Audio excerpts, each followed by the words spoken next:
Vote শুরু বাংলাদেশে। বাংলাদেশ সময় সকাল 7:30টায় শুরু হয়েছে ভোট গ্রহণ।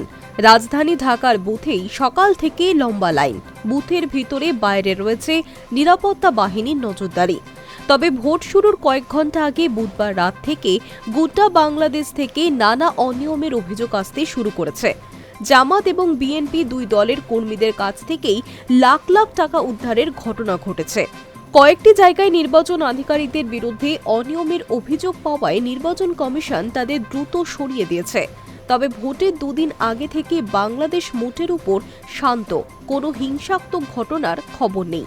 এটা এখনো পর্যন্ত সব মহলকেই স্বস্তিতে রেখেছে। অতীতে একাধিক নির্বাচনে ভোটের আগে রাতে হিংসাত্মক ঘটনার জেরে বহু মানুষ বুথমুখী হননি। ওয়াকিবহল মহলের আশা পরিস্থিতি সারাদিন নিয়ন্ত্রণেই থাকবে। ঢাকা 17 আসনে প্রার্থী বিএনপি চেয়ারম্যান তারেক রহমান। গুলশান মডেল স্কুলের বুথে তিনি সপরিবারে ভোট দিয়েছেন। প্রধান উপদেষ্টা মোহাম্মদ ইউনূস ভোট দেন তার সরকারি বাসস্থান যমুনা লাগোয়া একটি বুথে। দেশের প্রায় সব জেলা থেকেই বুথে লাইন পড়েছে। এই নির্বাচনে একটি গুরুত্বপূর্ণ বিষয় হচ্ছে ভোটের হার, অর্থাৎ কত সংখ্যক ভোটার শেষ পর্যন্ত বুথে যান তা নিয়ে সব মহলের কৌতূহল আছে। এবার ভোটের সঙ্গে নেওয়া হচ্ছে গণভোট। জুলাই সনদের ভিত্তিতে তৈরি 4টি প্রশ্নের জবাব দিতে হ্যাঁ এবং না ভোটে রায় দেবেন ভোটাররা।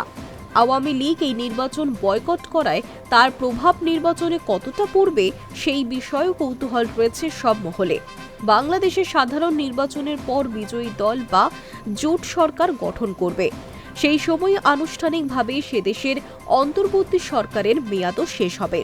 2024 সালের 5ই আগস্ট বৈষম্য বিরোধী ছাত্র আন্দোলনকে অনুঘটক করে শুরু হওয়া গণবিক্ষোভের জেরে পতন হয়েছিল শেখ হাসিনার নেতৃত্বাধীন আওয়ামী লীগ সরকারের।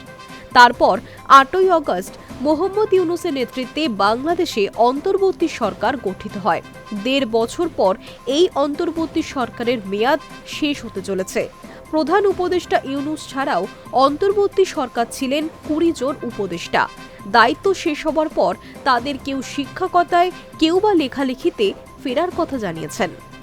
High news network.